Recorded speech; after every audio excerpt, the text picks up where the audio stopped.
সূরা কাউসার পড়ে হাতের বৃদ্ধাঙ্গুলে ফু দিলে যে কেউ আপনার বাধ্য হয়ে যাবে। 21 দিনে এমনটা করবেন। আমলটি করবেন কিভাবে আমি আপনাদেরকে ভালো করে বলে দিচ্ছি। প্রথমে আপনি ওযু করবেন, পবিত্র অবস্থায় থাকবেন। পরে আপনি ফজরের নামাজের পরে একবার সূরা ফাতিহা পড়বেন, এরপরে 4 কুল পড়বেন, কুল ইয়া আইয়ুহাল কাফিরুন, কুল হুয়াল্লাহু আহাদ, কুল আউযু বিরাব্বিল ফালাক, কুল আউযু বিরাব্বিন নাস। এটা করে আপনার বুকে ফু দিবেন এবং পুরো শরীরকে মাসাজ করে দিবেন, আপনার শরীর বন্ধ হয়ে যাবে। এরপরে আপনি 3 বার দুরূদ শরীফ পড়বেন। আমরা নামাজের ভিতরে যে দুরূদ শরীফ পড়ি, এই দুরূদ শরীফ 3 বার পড়তে হবে। এই দুরূদ শরীফ 3 বার বলার পরে এরপর আপনি আউযু বিল্লাহ বিসমিল্লাহ সহকারে সূরা কাউসার পড়বেন 21 বার। আপনার এই বৃদ্ধাঙ্গুলটা এই যেখানে আমরা করগুনি 1 2 3 একের জায়গায় রেখে এরপর আপনি এটাকে মুষ্টিবদ্ধ করবেন।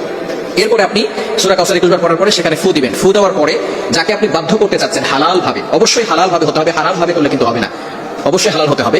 যাকে আপনি বাধ্য করতে চাচ্ছেন তার নাম 7 বার পড়বেন এবং তার পিতামাতার নাম 1 বার পড়বেন এবং আপনি মনে মনে চিন্তা করবেন যে আমি তাকে হালাল ভাবে বাধ্য করতে চাচ্ছি এবং কোরআনিক ভাবে তাকে বাধ্য করতে চাচ্ছি। এরপর এভাবে অনেক সময় ধরে রেখে, কিছু সময় ধরে রেখে আপনি আবারও 3 বার দুরূদ শরীফ পড়বেন, তারপরে হাতটাকে ছেড়ে দিবেন। এরপর আপনি আল্লাহ তাআলার কাছে দোয়া করবেন।